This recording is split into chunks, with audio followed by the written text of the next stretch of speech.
Good morning, everyone. Hi, good morning. Okay, hey, it's been Happy Sunday. Happy Sunday. Yes, it's been a while. We haven't been with you today. We are broadcasting in English. It's been a while, Bella. Yeah, it's been a while, but we wanted to be able to talk. We've had a lot of requests from friends of us who live or people who follow us in the U.S. that are voting here in Puerto Rico, as well as residents. People here, yeah. Here in Fajardo. There's a lot of people who speak English in our town. They speak English only as their first language because they decided to move to Fajardo or to Puerto Rico.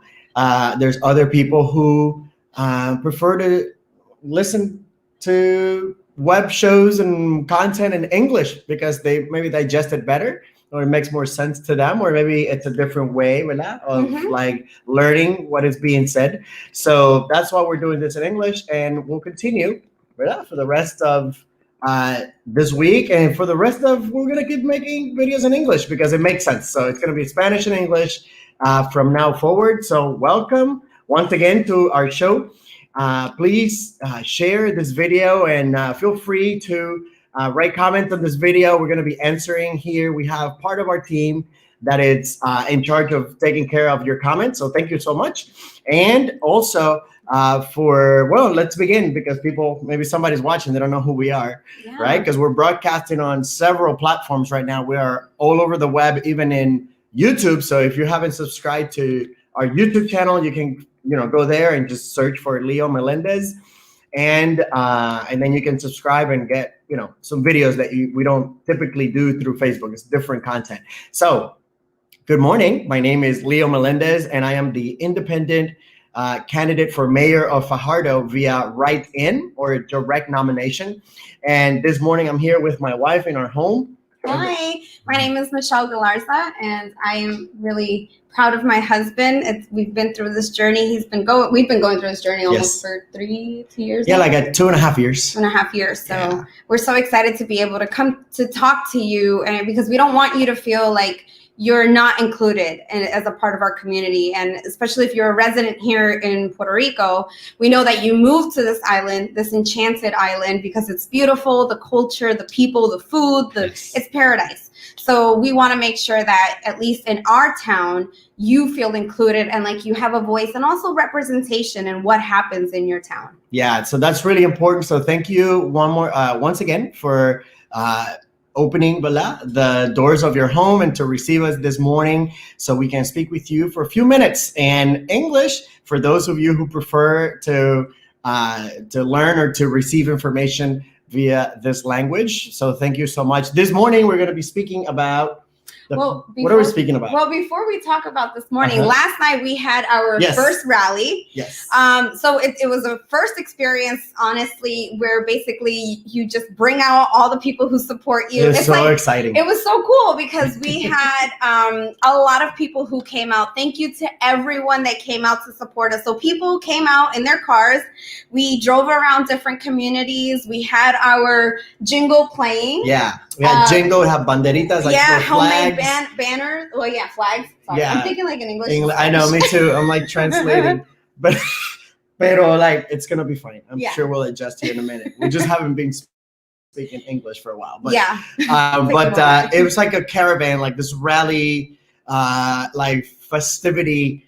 The idea is to go around town and show the people that, hey, we're here, we have support of the people, and it's really exciting. We did a couple of Facebook Lives we were sitting or standing on top of a truck, like like an F-150, something like that. Saying hello to everyone, thanking them. We gave out candies to different kids. We gave out information, and the goal was for people to see us, that, especially go to the communities where a lot of, and we don't consider ourselves politicians, but no. Well, and the idea is we're community leaders. Really, the idea of going through the communities is, and here's something important, is that sometimes people listen to you on the radio because we have a lot of radio programs right now. For the last about 2 to 3 months, we've been on almost every radio station here in town because it's a medium where people do listen a lot here in Fajardo. As you all know, right? If you're living here, and for those who don't know, if you're in the United States, here radio dominates. AM, FM, web, radio, everything. People really listen to the radio. But people can listen to you on the radio. People could see you online or social media like you're seeing us right now. They might even see you on some, like, ¿cómo se dice? Letreros, like signs, like banners, like visual aids around town.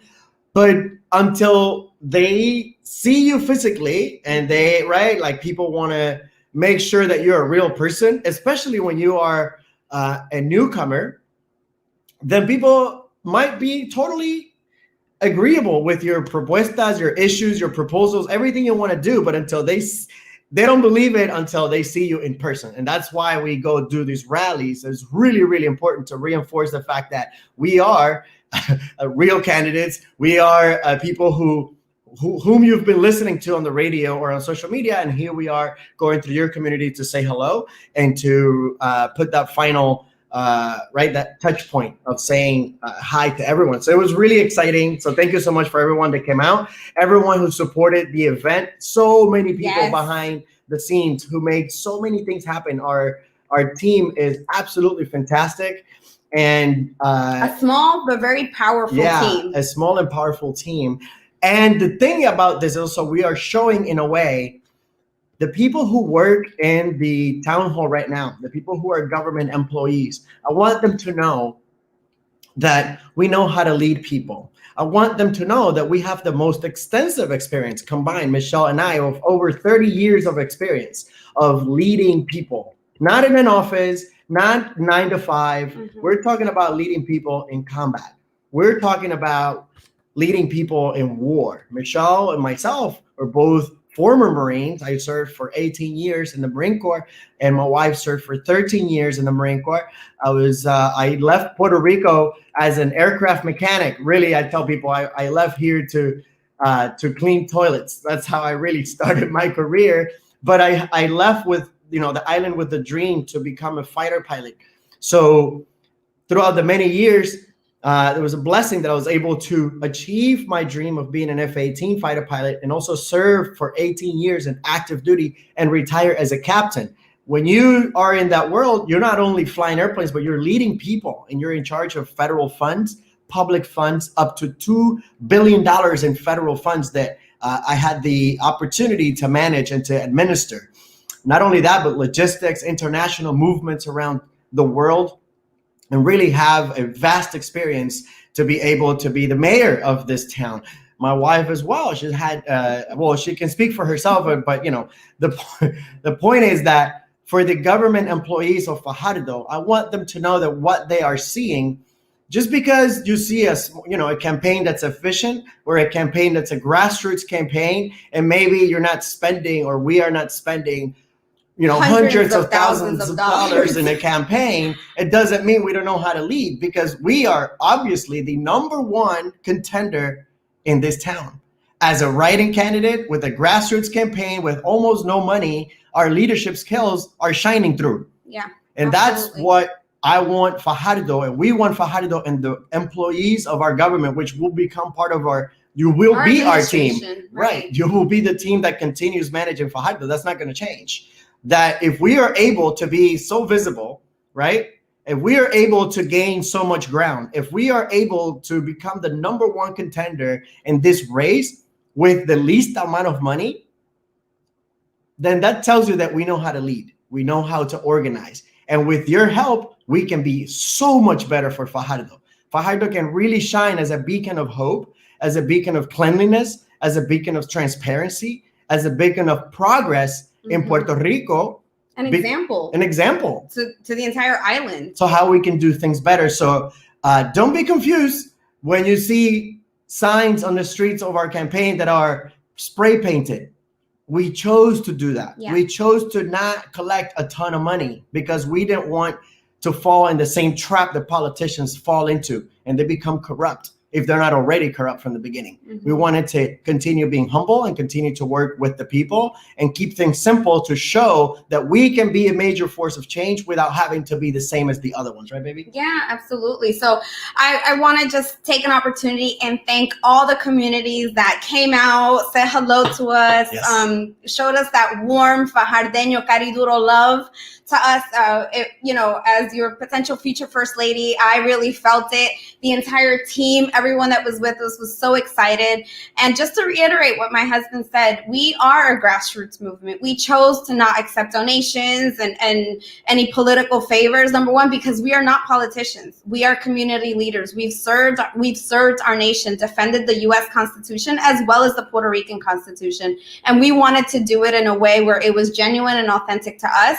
And it's time for the people of this island who have been affected by so much tragedy, so much corruption, have been in the headlines for so many different things, to really have youthful, innovative, and new ideas, injected into its economy, into the community, and really be allowed to shine the way that not only this town, but the islands overall really has the potential for. So I just want to thank everyone on our team who's watching. Thank you for your hard work, your late nights. I know you're there with us. Thank you so much. And to everyone who's watching, whether you're in the US or you're here in Puerto Rico, thank you to everyone for your donations. Your donations have made this possible. Yes. And we don't want you to know, like, whether it's through selling T-shirts like what my husband has on, or whether it's through just your donations because you felt touched by our message. We want to tell you thank you from the bottom, so much, because that has allowed us to get on the radio.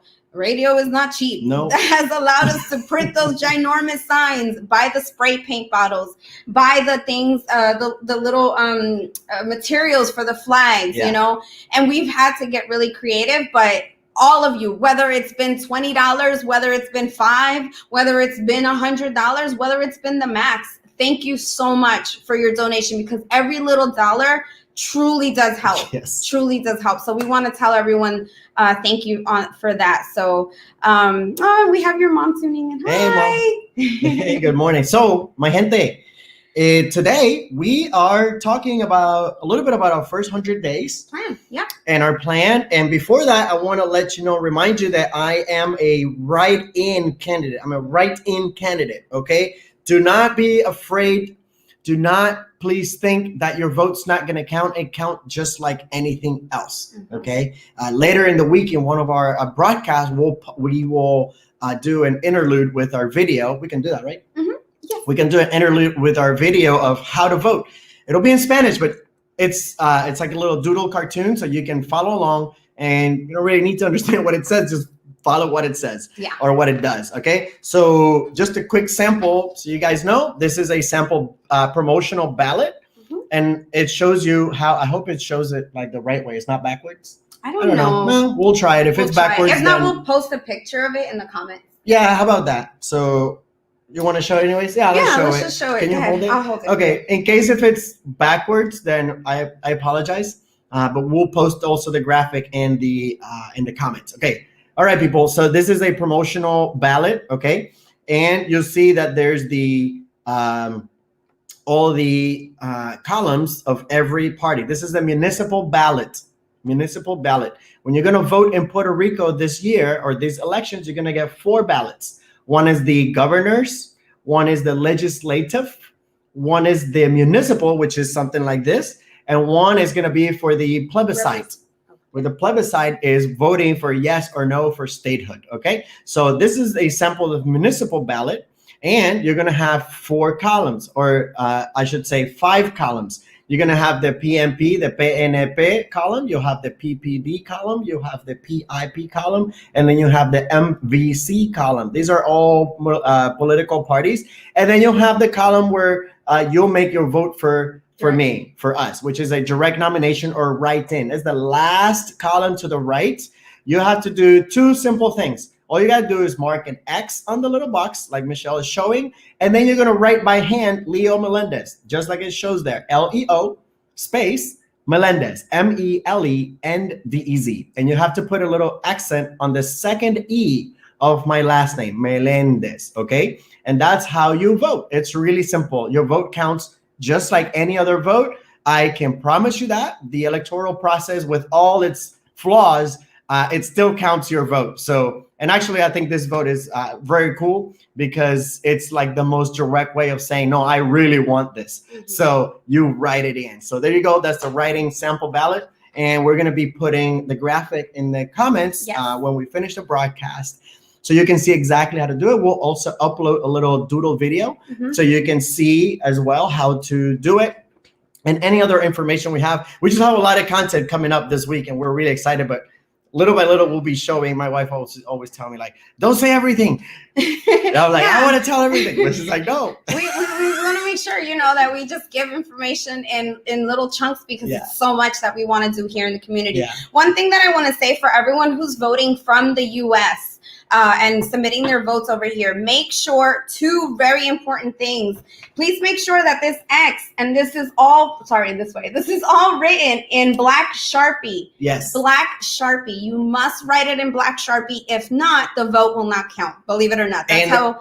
You got to fit everything within the box. Everything has to fit in the box. Do not go outside the lines. Yes. I know these are a lot of instruction. It's ridiculous, but I have faith in you. I know we have people who. You guys are smart. You're smart. Like if you can make coffee, if you can brush your hair and brush your teeth, you can do this. Yeah. This is really simple. It's Leo Meléndez on the writing box. Stay inside the lines. Put an accent on the second E.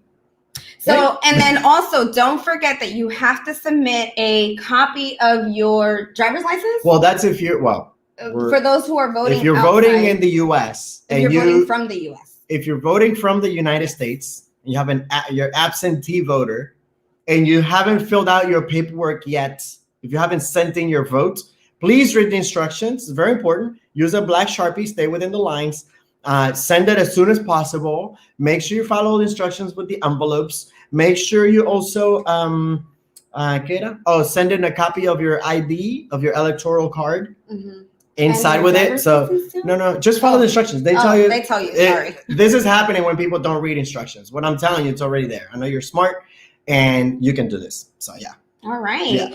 So we're excited to share with you our 100-day plan. Please share this message. Believe it or not, there are so many people in Fajardo and people who live outside of Fajardo who are still kind of on the edge. Like, who should we vote for? And this is one of the most controversial years for election because there's a new party emerging, and there's just a lot of influx. So please share this message if with your people, because sharing is caring, and this is how the message spreads. Radio does one part of it, but then there's a whole nother community. So babe, why don't you start sharing with us kind of what your first 100-day plan is, and why you chose to focus on those specific things for the first 100 days of your administration. Yeah, absolutely. And on another broadcast, we can go a little bit more into why are we running? Or maybe it'll get filtered throughout this broadcast, but why are we running? Why am I running as an independent? It's very important. People ask me, why are you running as an independent? Why didn't you join a political party? Right? So that could be also part of this conversation. If we don't get to it, then it'll be in another broadcast. Okay, so stay tuned. But the idea here is that we are projecting a rebirth of Fajardo. Our plan for our government, right? Our plan of government, our plan of action is based on becoming the #1 municipality in all of Puerto Rico. We want to be the shining beacon. We want to be the example for all the other municipios or all the other towns to follow, okay? Up until now, the current administration and the past one, which is one and the same, they have always been proud of the fact that we are the best administered municipality in Puerto Rico. That comes out of a report, a fiscal report of a third party. It's like a nonprofit organization that collects this financial reports, and they report based on numbers. But what's failing to report inside of being the quote unquote best administered town is the conditions of living of the people. So all they take into account is straight numbers. Mm-hmm. They're just like, oh, you're the best administered town because the numbers make sense. But they don't look at what's happening in Fajardo. Fajardo looks like right now, if you come visit or if you live here, like an atomic bomb just dropped in this town. We have the worst roads I've probably ever seen ever in my life. As a matter of fact, we remember we had people who were picking between here and another place, which is Humacao, where there's a really nice community called Palmas del Mar. And they said that that's a really high upscale. Yeah, but Humacao is overall town. And what was the reason that they said during that? We're not moving to Fajardo because of the roads, because the roads are terrible, because the roads are dark, because there is no street signs. Straight up from the mouth of about 20 Americans who picked up and moved their entire companies to Puerto Rico under the promise that everything's going to be great. And then they're going to be able to set up their businesses and move forward. And when they came to Fajardo, because we're obviously the most beautiful town, naturally beautiful town. Ecotourism, there's a lot of things that we offer here. What God has given Fajardo is a gift. But the infrastructure of the town does not reflect the same beauty, and it really gets people to decide to not live here. It turns them off. So we were in this town hall conversatorio with all these people, they're Americans, and they were like, Leo, we decided not to move to Fajardo because Fajardo stinks when it comes to infrastructure. It's terrible. Right. And what we see every year here is every 4 years, they keep just patching the roads and keep painting and promising things when it comes down to the election times. Like now, if you live in Fajardo, you know that if you drive around town, now the whole town is being paved. Now everything's being fixed. Right. And when the elections happen, when, like it's typical in the whole dagging country, is that then everything will go back to normal and nothing gets a follow-up. And you won't see, because that's the thing that we hear when we've walked almost every town. There's still a couple of towns left that we have communities that we've left to walk. Everyone tells you the same. Oh, are you going to be that administration that's just going to pop up every 4 years? Because that's what happens here. Yeah, and people are used to that. And you know what's different before we go back into the plan is I get passionate about this because it really, my wife and I are both, we're former military people for a long time. And our mindset is very different. We do not like things that are dirty or things that are not like in disrepair or things who are inefficient. We come from exactly the opposite world of that. But government here seems to love inefficiency and waste. And lack of follow-through. And darkness in the streets and roads that don't make sense. The mayor himself has to drive through these roads. Why doesn't he see that this sucks so bad? And our background is from a military base. We've lived in places who are always beautiful, always clean. They always work. It's always secure. Health always works. Everything's lit up. People are respectful. The roads are great. The grass is cut. Why can't we do that in this town? Is because they don't have the experience we have. And that's why we are different. And that's why we are the right choice to do this. And our plan, especially our first 100 days, it's centered around that. So our plan is called, or government plan, the bigger vision is called Fajardo Renace, which is Fajardo Rebirth. Okay. And the plan is to become the #1 town in all of Puerto Rico, to be an example, a shining example for Puerto Rico, for mayors to come to Fajardo and say, I want to know how you do this. We want to be like you. That's our goal. So you can have a better quality of life here in Puerto Rico and Fajardo, and then other municipalities can come and learn from us. Eventually, we want to become what we call the world's capital, la capital del mundo. Why? Because there are many countries in the world who do it very well when it comes to transportation, like Colombia. Medellin, Colombia is like the best public transportation I've ever seen in my whole life. It's amazing. You can get from anywhere in town to anywhere you want to go like that through different modalities. Same thing with Miami, Florida. They are doing it very well when it comes to the combination of art and commerce, which is one of the projects that we brought here to Fajardo.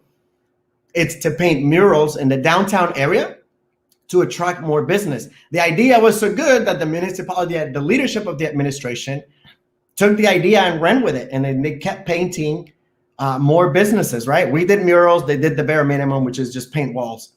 But the idea is art attracts people. Art attracts murals, attract tourism, which grows commerce. That's what we want to do. We want to be a government of blessing, a blessing to people, that we become a fertile ground for you, for your family, for everyone who lives in Fajardo. So new businesses can see Fajardo as an option and say, you know what, I want to move there. We should go there because those people know how to treat people right. They know how to treat e-commerce business. They know how to work with the micro entrepreneur. They know how to do micro agriculture, and all of that is inside of our plan. So our vision then, so Fajardo Renace, it's a vision that has 3 areas of reform. We have a economic reform to create a modern economy. We have a administrative reform to create a more accessible government. And we also have a community reform to have engaged and serve communities immediately, or starting as soon as we commence the transition period of an administration. Okay. And I think I want to jump in there really quick, hon. So one of the reasons why you're probably saying, well, why attended communities? Like, why do we want to focus on communities? Well, one of the things that walking through each and every community here in Fajardo, we noticed is that there is a subpar standard of living. Okay. This is part of the U.S. Yeah, Puerto Rico is part of the United States, right? And it feels like it's some communities like we are a third world country, and we know that because we've been there. Yeah, we've been to some of the most not beautiful places of the world, and we've been to some of the most beautiful places of the world. And so some of the items that are focused on the first 100-day plan is really to focus on communities that they have what's called black waters. So basically what black waters are, to give you a little bit of context, is when it rains here, which we live on an island, it rains possibly one time a day, and then we get a lot of thunderstorms, we get a lot of rain. I mean, but it's beautiful. We have a lot of greenery. But what happens in some of these communities is that over the years, over 15 to 20 years, 30 years, these people have lived with feces coming out of their pipes. Feces. They come out the way they're not supposed to. Exactly. It's like when it rains, the rain overpowers the aqueduct system or the pluvial systems. And basically what happens is they push out human excrement out many places. Shower tubs, bathtubs, out. I mean, the neighbors of some of these communities. On the roads? Yeah. And toilet paper out, like, that's ridiculous. Like, how do you live in a community where poop comes out where it's not supposed to come out of? And the government does absolutely nothing. Years and years and years and years. And it's one thing if it was a year problem. This is probably, am I right by saying 20 years? Well, 20 years is one community, and the other communities have it varies. But regardless, it's like that is a health and human concern and issue that needs to be dealt with immediately. I mean, like, everything stops when it comes to health. If it's so important, like the mayors like to say, and they're protecting us from everything, then why don't they take care of this problem, which affects so many people? So many people, you know why? It's because it's not a sexy problem. Nobody likes to fix things, or the politicians don't like to fix things that don't really, lend themselves to a photo op.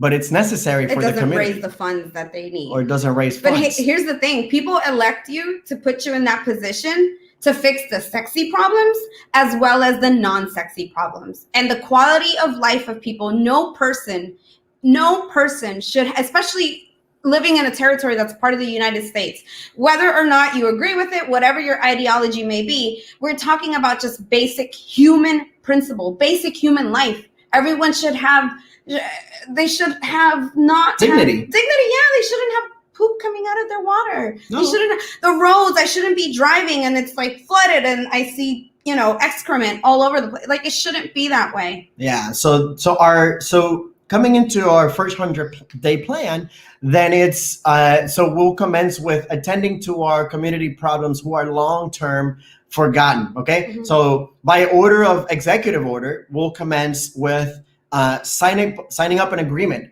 that's going to allow for those communities to be attended immediately. Okay. These problems need to be fixed in conjunction with the Public Works Department of our municipality, in conjunction with the aqueducts company or the agency. Okay. In conjunction with some resolutions that have already been signed by state legislatures and ex-governors. Okay, so we are looking to create a steering committee or a working group that will ensure that these problems are fixed the quickest way possible. Okay, we just need to do it. That's it. There is no way around it. So if there isn't like, hey, where's the money going to come from? How are you going to do this? Well, the money's going to show up. We're going to find The it. money's there. And that's the reality. The money's there. And then we're just going to make it happen, because that's what needs to happen. There's no more excuses for people to live in inhumane conditions and having unhealthy conditions in their home. Okay. Así que that's the first one. So the communities of Santa Rita, Montebrisa 5, Fajardo Gardens, and Vistas del Convento. Those 4 communities who are struggling with black waters or used waters in their communities, you can rest assured that Leo Meléndez, as your mayor, and you know that because my wife's going to be there poking me every day, and my titis and my grandmas and my everybody who's supporting me are going to be like, hey, You said you're going to do that. Hey, so not just my own willpower and my commitment to do this with you and for the communities, but also just trust that there's a lot of people behind supporting us that are going to be holding me accountable for my words and what we say we're going to do. Okay, so by executive order, again, those 4 communities, we're going to be beginning creating a working group to work through those issues they have. We also we'll just kind of switch over to you for one, or you want me to keep going? No. I'll keep going. I'll keep going. All right. I just felt like I was talking a lot. But okay. So in our first 100 days, the goal is to attend to our communities and to energize our economy. Okay. In attending our communities, so I told you one part of it, which is, the used water situation. On the economy side, we got more for community, but on the economy side, it's really about incentivizing our small business. Okay. We haven't said anything about percentages or amounts of money or quantities of incentive, but we have said the titles of the incentives that we want to explore with our economic team. Once we're in office and we commence that transition, we can actually see what's happening with the finances of our town. Yeah. That's why we are not able right now to say, or I've not been willing to say what numbers we are talking when it comes about incentives, because we need to do a transition period that has an audit. Okay. We have a government that has been in power now for 31, 32 years. And left his son the seat. The son inherited the seat with no votes. We have a mayor right now that didn't go through an election. He went through a primary, but before he got to the primary, he was in the seat. Without any votes. So we are right now in a monarchy in Puerto Rico. Okay. And it's allowed by the rules and regulations. But that's not all. We're going to be talking about more of this later, okay? But regardless, he's there, okay? Cool. So we don't know what's happening in the finances of the town. We can dig up the public reports, but the reality is, who knows what's true? Who knows what's there, what's not there? So we need to do an audit, and we need to do a criminal audit as well to find out if there's any faults going back 30 years anywhere. And we want those people to be held accountable for stealing from our town, for having our town go down in shambles like it is right now. Okay. Así que before we're able to do any of these things, we have to go through that transition period. So in our economic reform within the first 100 days, then we want to incentivize our small business owners. We want to work through a reduction of the CRIM. CRIM is like a local, there's a local tax that needs to be paid for buildings. Okay. So we need to explore where can we be of an aid to them there, because some of them had to close their businesses because that tax. Okay. Same as we are looking to also reduce an amount of our municipal permits. Okay. And we're able to do that with smart people steering the economic process. Also, we're looking to, on the community side, since we're talking about reductions, we're looking to reduce the 1% EVU, which is the municipal sales tax for the basic the food basket. Yes, the food. We call it a tax-free food basket. Yeah, the tax-free basket. What it reduces is items such as milk, eggs, bread, anything that's like basic need of nutrition. We're looking to also reduce that 1% sales tax on it. I think that's there's a lot of families who could use a little bit of an incentive for help. And you know what? The reality is, in Puerto Rico, every citizen has gone through actually our whole country. It's living in austerity. It's living in a moment where we are being every single day. They're taking more and more and more services, more incentives from our citizens, and people live very tightly. And I think in our town, in our municipality, we can be creative in generating more income for the municipality through business promotion and business generation.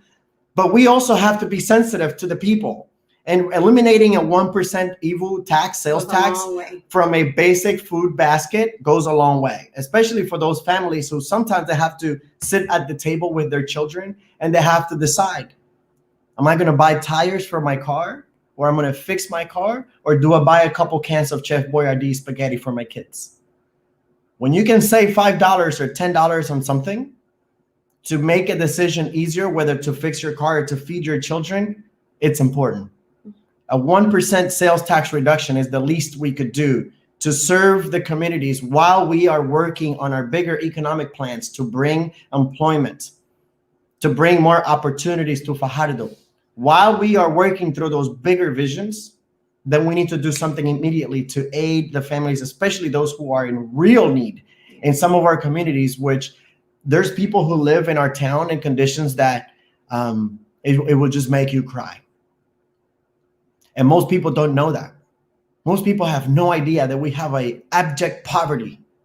Abject poverty. That is the lowest level of poverty in humanity. If you go to some of our communities in Fajardo, you would see with your own eyes that people live without running water. There's a lot of people who have no bathrooms. There's people who don't have any shoes. There's people who are handicapped who don't have a wheelchair. Our town needs an expansion of social work in all communities. But we're going to begin with some of these economic incentives to start helping. We're also going to be working through these problems of used waters for our communities. And we also want to work with the organization of our communities, which is some of the really exciting projects to organize our communities so they can defend themselves with the aid of the mayor's office and the first lady. But we want to empower people. We don't need to be living anymore in a country where the government pretends to help and always giving and giving and giving, and the community and the people keep not learning how to or know that they have power, that you can organize your community, that you can take the problems of your community in your own hands. And then you can come talk to me because I want to listen to all of you. But we need to first work out an organization of our community so we can have a better structure, so we can better serve you. And that's also part of our first 100 days. So we have, and there's so much more. We can keep talking all day, but I know our future First Lady, Michelle Galarza, also have her own propuestas. Yeah. And there's some issues that are near and dear to her heart. So, let's hear them. Yeah. So thank you so much. We just got someone who asked. Our team, I think, just posted the ticker to be able to say where to donate. Thank you so much. Any little bit helps. It doesn't matter. $5, anything just helps. Thank you so much. Thank you. So I just want to take this opportunity. So a little bit about me for those of you who are watching. My name is Michelle Galarza. I'm a former U.S. Marine. I served in the Marine Corps for 13 years, and I've traveled the world. And in the Marine Corps was where I met this fellow right here. So, I won't get into my whole life story, but for the last 8 years, I have been an entrepreneur. So I'm a CEO of a boutique coaching and matchmaking company where I help people in the love department, help them find and keep love. I also have another company where I have a lifestyle brand, and one of our first product lines is cosmetics. So we have other things that we have in the works, but that's a little bit about me. But really where my story comes from is my mom immigrated here from the U.S. My mom immigrated from Ecuador. She married my dad, and then she came here and came here probably with less than $100 with my dad. And didn't know the language. She didn't know English. And so she came to the U.S. looking for a better life for herself, looking for a better better life for herself and then for her family in the future, right? And so one of the things that's really near and dear to my heart is that part of my mother's story, but it's also my story, is that my dad was very emotionally and physically abusive to her. So my mother is a survivor of domestic violence. And I say survivor because my mother has done so many things. You know, she is one of the reasons that I am the woman that I am today. She has been such an example and an inspiration to me, my siblings. And so that is a huge part of my story. And since that's a huge part of my story, what I've noticed here walking the communities of Fajardo is that there are really 3 areas that need complete revamp and support. And let me start with the first one. The first one is there is a huge community of mental health. You know, there are items here, there are programs here to help with the mental health community, but they're not enough. And they're not enough. You know, it's like they start a program here, but then there is no plan to keep that program going or to be able to continue to have it grow and flourish, right? So there is a huge population, not only in the elderly, but there is a huge population of people who suffer from different mental health. For all of you that are listening, you follow the news. This island has been an island that has been affected by numerous natural disasters. That's right. And that leaves behind a certain form of PTSD. I'm just going to say it, you know? And so, you know, when you have that with the people not being taken care of, people express those frustrations in so many different ways. And in some of the ways that that's being, you know, expressed, it's through domestic violence. Fajardo has, number one, it's populated mainly by women. It's a huge women dominate the population here. Mostly, I wouldn't say mostly, but a huge percentage of them are single mothers due to domestic violence. And because that's something that I personally witnessed as a child growing up, I want to be able to create and help these women who are victims of domestic violence become survivors and thrive. And the way that we can do that is helping them go through the process of being able to regain their confidence, being able to heal and go through whatever process they need to go through to help themselves be able to have the right tools to then become successful and productive human beings and integrate back into the community. Absolutely. We can't continue to treat people as victims always, because then that's the story that they keep telling themselves. So one of the areas where I really want to focus on is really helping create a center for women that suffer from who have been victims of domestic abuse, and our mothers, our single mothers, right, that don't have the resources and the means.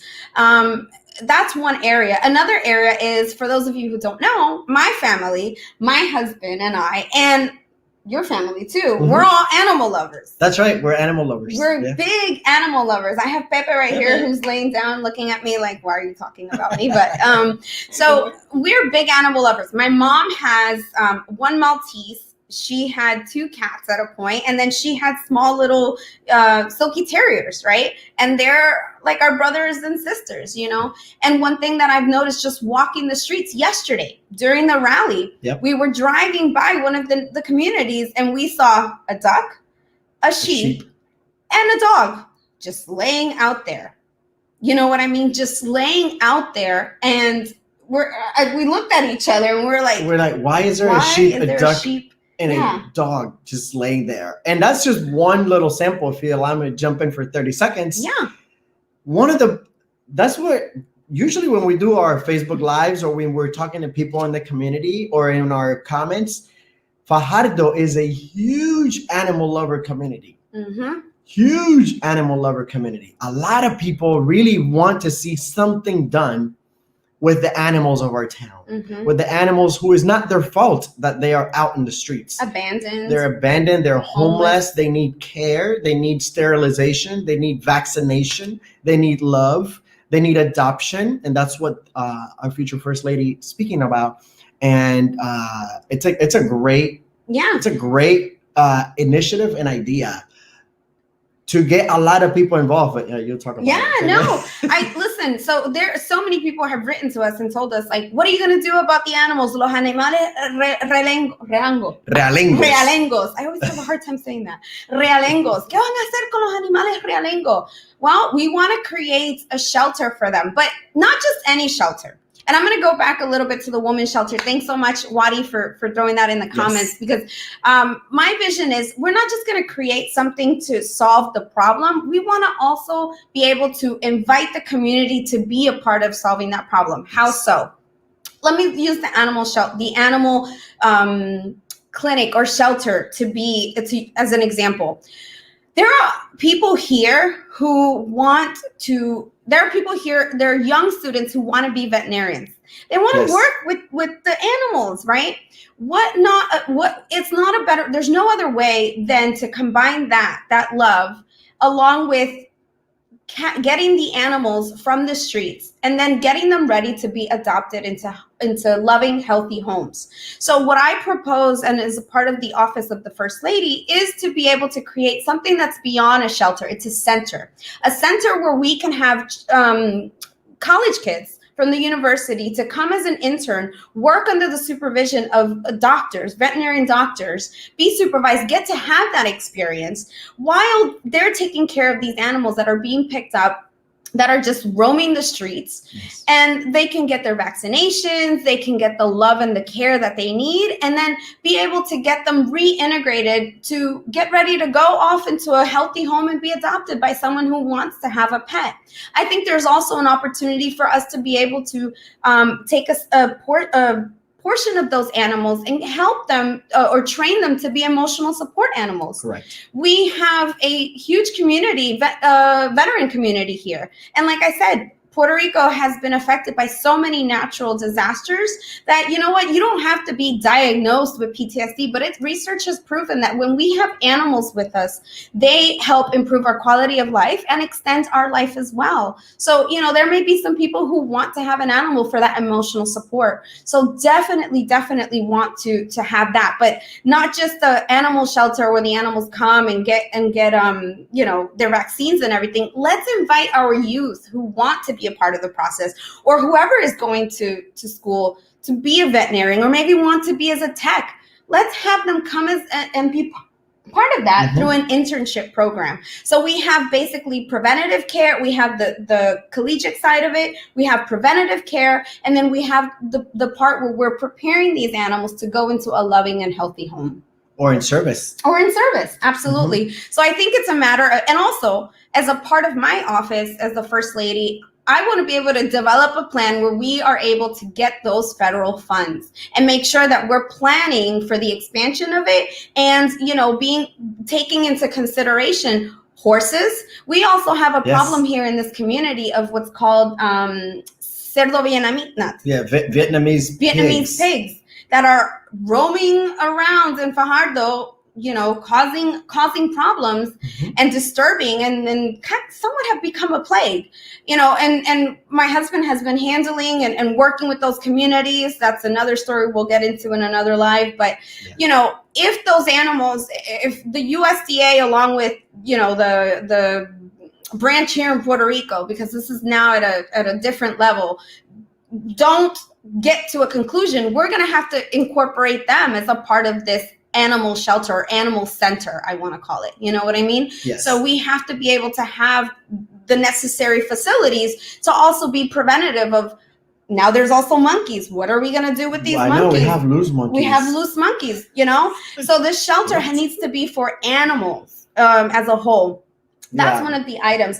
And I'll take the same approach for the woman's shelter. And I don't want to call it a shelter because I always feel like shelter kind of has this connotation of like, I'm in need, I'm a victim. It sometimes can be misinterpreted. So I want to create a woman's center, a center for women with the same approach. We want to have our all the university individuals who want to study psychology, social work. Let's bring them in and give them an internship so they can begin to practice their skills.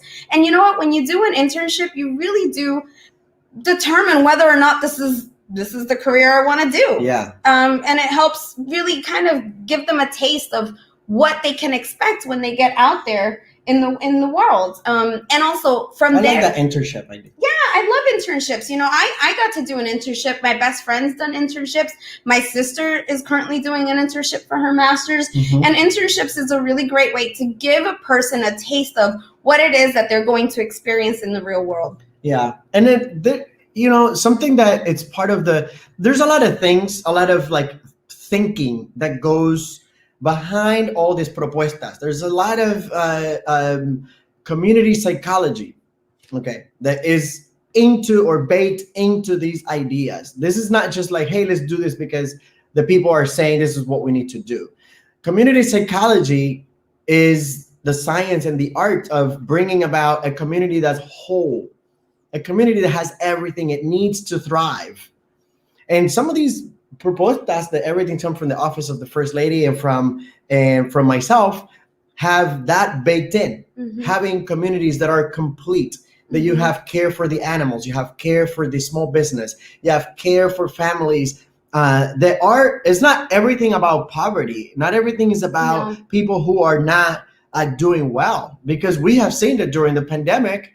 We've seen people who were driving BMWs and lived behind gated access communities, but they were starving. So we can't really judge a book by its cover. By its cover. We have to, as a government, we have to take the considerations of everyone on board and serve everyone equally, regardless of your socioeconomic status. Always being sensitive to the safety net of those who are the most vulnerable. And these initiatives are really near and dear to our heart because they come from a background of science. They come from a background of listening to the people for the last 2.5 years. They come from a place of sitting down in our committee and in our homes with people who really love Fajardo, who really wants to make our town move forward. And we've developed we are only talking about a small portion of what we are offering as propuestas and proposals and the issues we want to attack, because the reality is that we are truly building a new Fajardo throughout all of our entire platform and our plan. And these are things that are doable. We're not talking about things that are exorbitant or they cost like a ton of money and they're like dreams that are impossible. These are very simple changes that we need to make in order to move our town forward, right, baby? Yeah, and the only thing that you need is a little bit of elbow grease. Work. And we like work. We like work. I you know what I mean? We come from a background, our work ethic, we have a very strong work ethic. And I'm not trying to like toot our own horn, but the truth is that that's what we know. We like to work. You know what I mean? And nothing magically happens. This chair, this microphone, us going into space didn't happen because nobody put the work into it. You got to put the work into it. And besides the idea, turn that concept, that idea into reality. Where there's a will, there's a way. That's and right. Anyone who's worked with us in our campaign knows we will make this happen. We will make this happen. We take that Marine mentality. So, that's something that I really wanted to share with you guys about, with all of you who are listening and watching. I take the same approach with the Women's Center. The Women's Center has to be an area where we create an internship where we have experienced social workers and psychologists and psychotherapists working with these women who have been battered, and then bring in young individuals who want that as a career so they can begin to get that level of experience. And on top of that, then we bring in a different phase of it where we have these women not only be able to work through the struggles and the challenges that they've experienced, but begin to educate them and let them know that, hey, you have potential.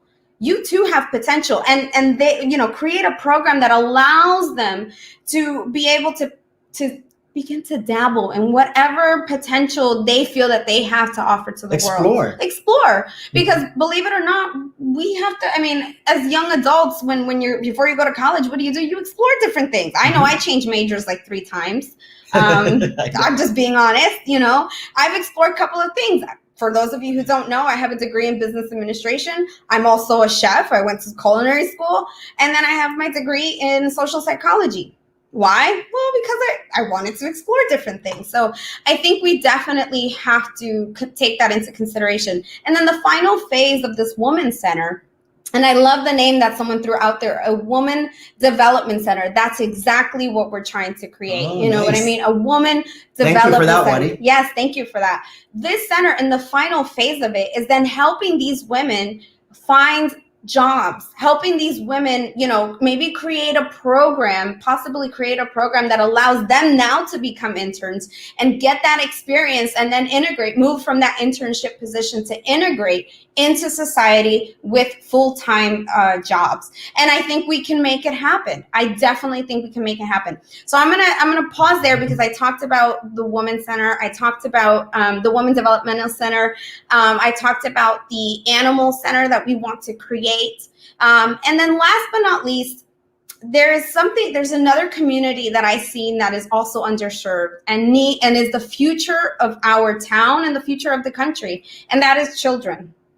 I have walked around and have talked to many women, have talked to many single men as well, who are parents. And there is a huge community of special needs here.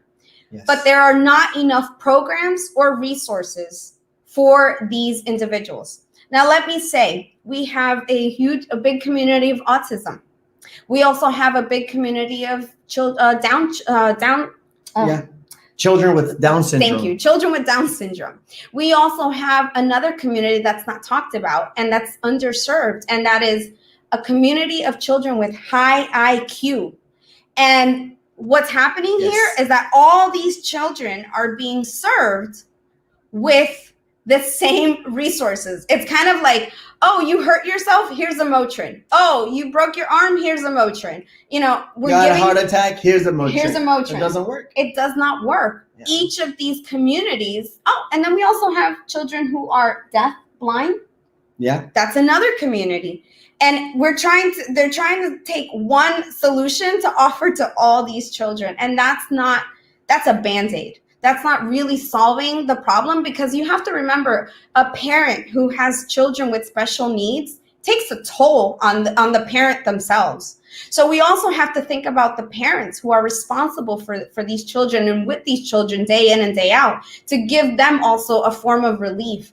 And I know that while we don't have children as of now, I do know that a parent, because I've heard it from women, I've seen it from my parents, I've heard it from my own, my brother just recently had a child. Yes. We're new aunt and uncle, and also from our own families. Like, if there's something not right with the kids at home, it affects a parent's productivity, it affects their stress level, it affects their health.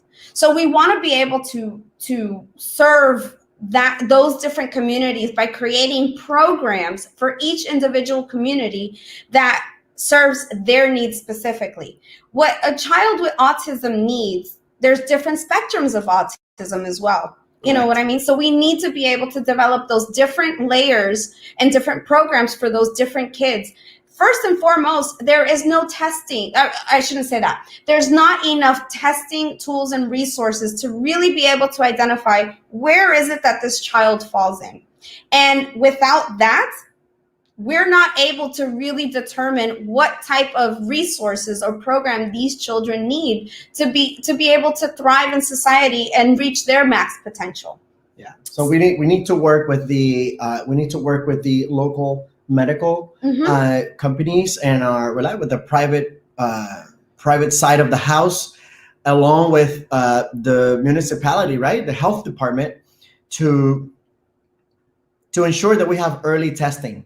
That's the best way that we can provide assistance, preventative, and also we can also requisition, or we can acquire federal funds through programs, right, and through a federal funds management office, to make sure that we can serve those communities as well. And I really like the side that's not really served a lot on the high IQ, on the high intelligence side, because you know what? We have very, very, very intelligent kids in our town. Mm-hmm. We have super smart children, and the parents know it. And you know what? It breaks my heart that when you sometimes talk to a child, I have a little niece like this, and you can tell immediately this kid is really brilliant. And there's a problem because they get, I'm going to say, they don't have the social skills. They don't have the social skills. They are not have and the system does not provide tools for them to address that. And you know why this is important? This is not an ego stroke for parents. Oh, my child is smart, is brilliant. That's great. But you know what really is there? This is how I see it. God has a way of putting his thoughts and his solutions on earth. He has a way of giving us little people, to say, hey, here's somebody that can help with a problem. Hey, here's somebody that can be a blessing to humanity. Hey, here's somebody who can bring his pleasure with music. Hey, here's someone who can be a great artist, a great engineer, a great social change maker. But if that little person is not developed, if that little person is not put in the right places with the right people, and this is not being exclusionary, to the opposite, I think it's being inclusionary. We are making sure that we can develop that young mind so they can bring out their best to serve humanity. It's a big thought, but the reality is that we know in Puerto Rico, we are the country that we are the reyes, we are the kings and queens of salsa music, kings and queens of reggaeton, yes. Of so many things, of medical devices. We have even like people who've gone to space. I myself are probably the only fighter pilot, F-18 fighter pilot in this town or in this country. Who knows? We have a lot of people who have big dreams, who have big brains, who have big hearts, and we need to allow for that to develop. And throughout the Office of the First Lady, different initiatives, one of them that's super important is to identify, along with parents and the school system, who are these children, who are these young people who are brilliant, who want to make a difference, who want to be of service, who have something that God gave them to make our town and our country and our world better. And that's part of the initiative of gifted children as well. Super important. In order to make a difference, so that's all part of my first 100-day plan, right? Which is a lot. And most of you are thinking, well, how are you going to accomplish that first 100 days? I believe in what's the biggest domino effect that we can have, right? What is the biggest domino effect? And I think that it's by working together, right? One item that I've noticed here in Puerto Rico is that we're great. I mean, I say this to almost everyone in Spanish that I meet. I'm like, this is the island that has something magical. There's so much talent in this island. Everyone can sing, arts and craft. I'm just appalled at some of the stuff that I see, because I'll tell you what, I love to sing. I'm tone deaf. I just never seen so much talent, artistic talent here. And it gets wasted because it gets lost, because there's not the resources to be able to develop it and flourish it. And so what I believe is working together as a group. But the only way that you can really make an impact and make change is, I believe, by creating alliances. And so one of the ways that I would like to create an alliance is, I would love to create an alliance with the first ladies and the first gentlemen of the eastern region of Puerto Rico, okay? Which includes the towns of Fajardo, Luquillo, Rio Grande, Ceiba, Naguabo, y las islas municipios, Vieques y Culebra. I would love to be able to create an alliance and association, so together we can begin to tackle these problems and really make an impact, not just in Fajardo, but on the eastern region, and let the other side of the islands or the island come and say, how did you do this? Yes. How did you do this? And show them. Because at the end of the day, we are getting elected to work for the people.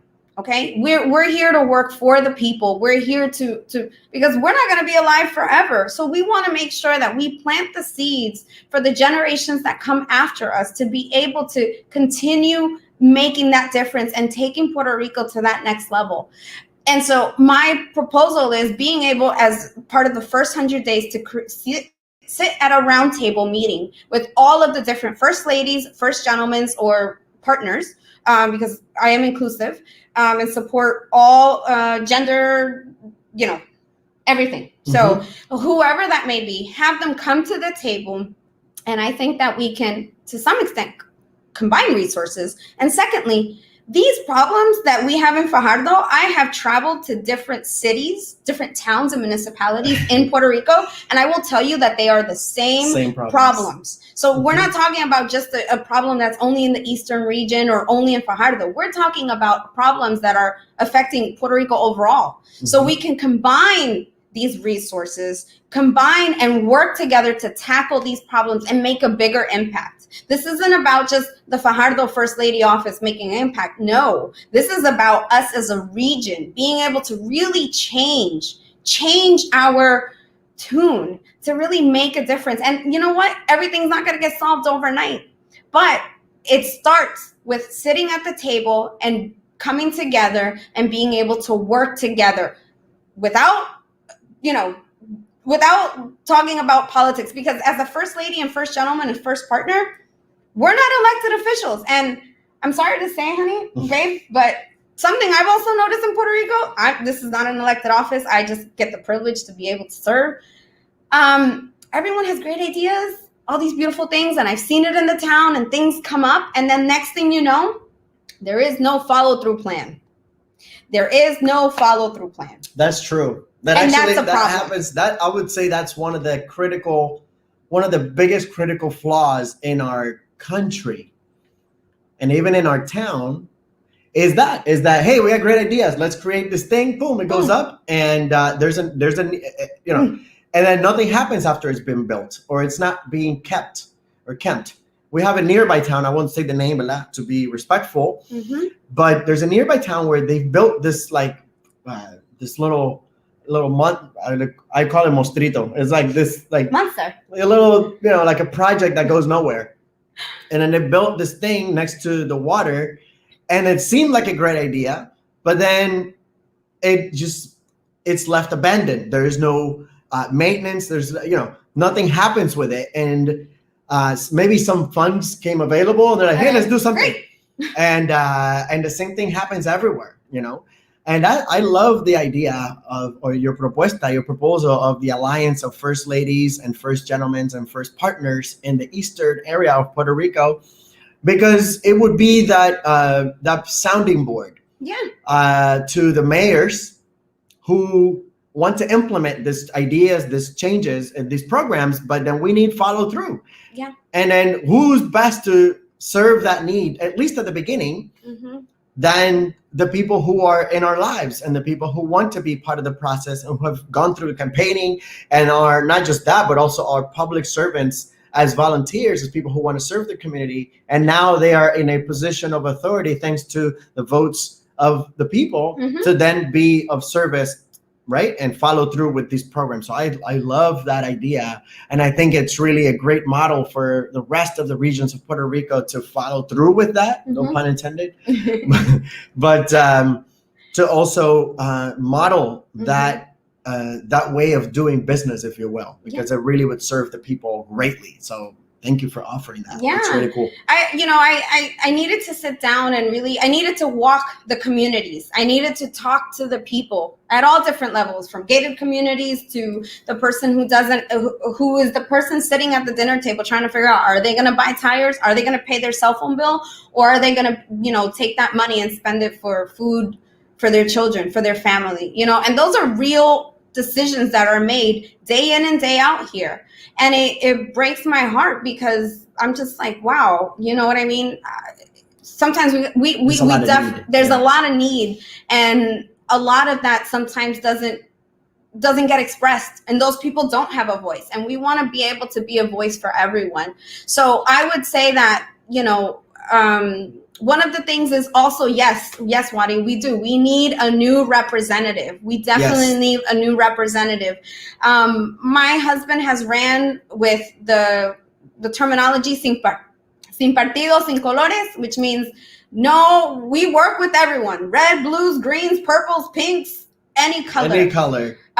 Because at the end of the day, the whole reason we're running is to serve the people. And that's mission number one. And if you look at Fajardo or any of our towns around this area, the reality is that the conversation of ideology hasn't really helped us. The town looks just as bad, whatever color you may be. It doesn't matter whether you support blue, reds, or greens, or an emergent party. The reality is that we need people who come to work, who put aside politics at a national level, right? And focus on what actually we need. We have communities that, for example, in Fajardo, we have lost a huge industry, which is many, many, many years ago. We lost the sugarcane industry, the sugarcane industry. And we had a lot of communities who were depending on that community for work. In La Barriada Obrera, in San Pedro, Jerusalén, and many other communities, allá en El Campo, en Naranjo, they lived around the cuenca, right, or the area that borders the sugarcane factories. And when those industries, or when that industry left our town, those communities had no replacement for industry or income, right? Luckily, the Hotel El Conquistador opened again, so a lot of, right, about 3,000 jobs, if I'm not mistaken, were available. So great, that's awesome, right? But that's a tourism industry that depends on tourists. It has its highs, its lows, right? And we cannot solely depend on tourism to feed our town. We need other ways to continue moving the wheel of the economy, baby. And tourism is one great way. We lost sugarcane, but we need to replace it. Taking into account, we are in the 21st century. We are now have the blessing of you, wherever you may be, are watching us from all over the world. From Puerto Rico, from Fajardo, from Ceiba, Luquillo, Rincon, Florida, Iraq, Afghanistan, Turkey. I have friends in Qatar who's probably watching right now, or Dubai. So through the magic of the internet, you're able to see us. But you know what you can do also? You can earn an income. You can run a business. You can do really simple things to start something that makes money for your family without leaving the comfort of your home. The world is changing. And the pandemic showed us that is true. Absolutely. And I think the pandemic also highlighted a lot of the gaps in the current economy, not just here in Fajardo, but I think in Puerto Rico overall. We can no longer push off the internet. We need to embrace it and create the ability for everyone to have internet. You know what I mean? Not just have it, but know how to use it. Know how to use it as well. Absolutely. We had people that, for example, what we had during the middle of the pandemic, and the government all of a sudden goes, hey, send us an email to get your unemployment check. Hey, go to this portal. Hey, go to this application, this app. And people didn't know how to do that. Yeah. I have friends of my age, I'm 42. I have friends of mine who came to my home so I can help them send an email to the government because they didn't know how to do that. And if my friends didn't know how to do that, can you imagine if you're 65 or 75 or 85 or 95, which living by yourself, which in our town in Fajardo, we have a lot of older people, an elderly community who are just lovely, who want, I get emotional about this, but like people who feel disconnected. They feel that they are no longer part of the community. And now we live in an age that you need to be linked to the internet. You need to be able to know how to do things online, and they don't know how to do that. And our centro multidisciplinarios and our libraries and all these little programs that we have all over the place don't really serve our communities in the ways that they need to be served. They're only open a certain time, or the computer's not working, and then nobody knows how to fix it, or, oh, we got to wait on this thing. And it's like, hello. People want to have self-sufficiency. Yeah. Elderly people want to be able to move on their own, to have mobility. Same as our community of our deaf citizens, our blind citizens, the people who can't speak. They have the right as well to be part of a community. And through our economic reforms, we want to make sure that we move into the new first century. Why? Because we have 3 areas of goals. We want to eliminate poverty. We truly, truly want to be a government an administration of blessing to people. How do we do that? We need to find ways to work with entities, organizations, the private sector, to nonprofits, to churches, to understand that we can no longer live in poverty, that we have to find a way to get out of poverty, that we have to find a way to lower unemployment, that we have to find a way to increase the level of income. There's a little bit of feedback, honey, sorry. In our homes. Okay. There's a little bit of feedback on No, that. they're leaving feedback, like writing. Oh. Yeah. Okay, So, so that's what we are trying to, what we want to do, we want to accomplish with our platform and with the First Lady's initiatives. And there is so much more. I am forbidden from showing you the whole platform, which I have in front of me. My wife said, and the whole team said, no, not yet. So we are just talking little by little. Stay tuned, because we're going to do Facebook Lives en español. Every day. And also, and also in Spanish. Yes. So that way we can make sure that we talk to all the communities here. But that's because also we are on the radio a lot, and not everyone has the chance to listen to the radio. I know a lot of people listen to radio, but not everyone gets the chance. We are in WMDD 1480 AM. We have a program there on Mondays. And then we also have a program in Yunque 93. We also have a program on in Via 185 Radio, which is web radio.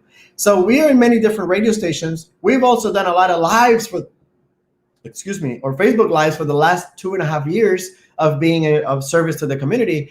But this last week, we're going to focus, the First Lady and I, we're going to focus on talking about every single propuesta we have. We're going to listen to yours because, hey, as we always say, 30,000 minds, like in Fajardo, there's 30,000 people. 30,000 minds are better than one or two. And we are open to input. We don't pretend that our plans are the best. No. They're just a starting point to change the story of our town. A starting point so Fajardo can become a shining example for Puerto Rico to make a difference, to change. So we can get out of poverty. So we can no longer, sometimes people, we are the laughingstock of the world sometimes because of our politicians are a bunch of corrupt people, at least 30% of them. We no longer want to have that story. We want to change. We want to be better.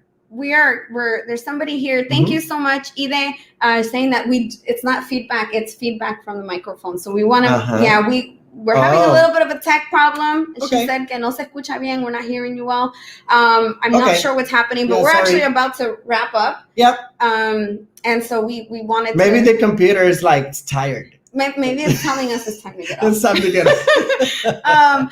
But, we want to tell you, thank you so much. Thank you for tuning in, giving us this time to be able to share with you a little bit of our plan for the first 100 days, our ideas. And again, we welcome your feedback.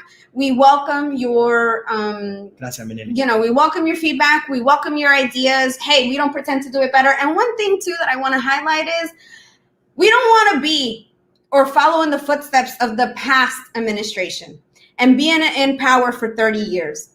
No. That's excessive. I think it's ridiculous, to be very frank. And I also think that, you know what? And actually, I know I'm running for mayor, and I'm not a legislator, but we'll definitely want to introduce legislation to limit the terms. Yeah. We want to limit how long people are in office. That's the job of our representative. We are definitely voting and promoting Mr. Juan Gomez to be the representative of our District 36. Yes. He's from the PPD party. He's from the Red Party. And we are, is he here? Yeah, here. No, he's not here. Oh, sorry. Yeah, so we're saying, hey, Juan Gomez is it's going to be the new representative of our district, and is definitely a person that we want to work with, that we can work with.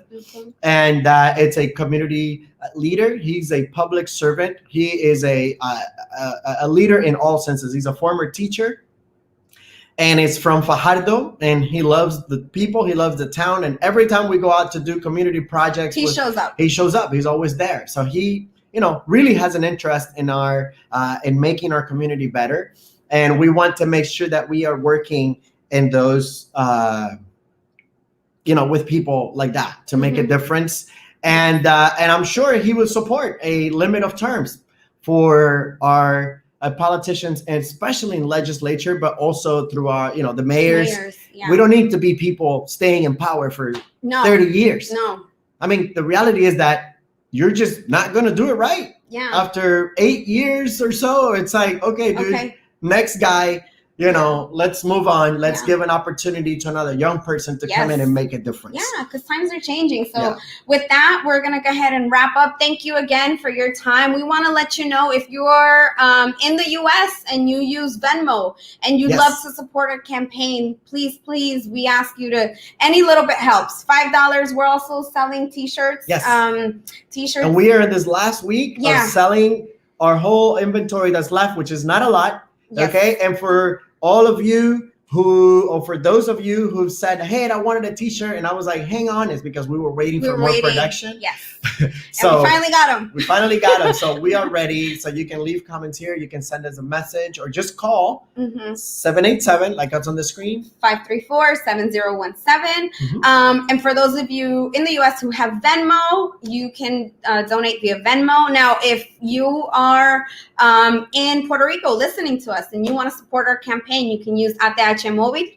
Really easy. Really easy. ATH Móvil, Pagar Negocio, Leo 2020, and you can make your donation there. Yeah. As well as we have Give Butter, which is givebutter.com / Leo 2020. And anyone can donate there. Thank you so much for your comments. Thank you so much for your love, your support. Please share this message. I know that we've gone a little bit long, but you know what? This is about telling you what it is, sharing with you actually, what it is that we want to do to create a better Fajardo, a Fajardo para todos. And stay tuned for our next rally. We are working those details out. I believe we said Sunday, but I think it's going to end up being next Saturday. So, Saturday, 31st of October. Stay tuned. Stay tuned. We'll definitely share that. And we're so excited to see you. And if we are passing by your community, don't forget to come out and say hello. We'd love to shake your hand, get to know you. Yes. Thank you so much for our time. And as always, we say, Vamos por más. Vamos por más, Fajardo. Take care. We'll talk to you soon. Bendiciones a todos. Gracias. Bye.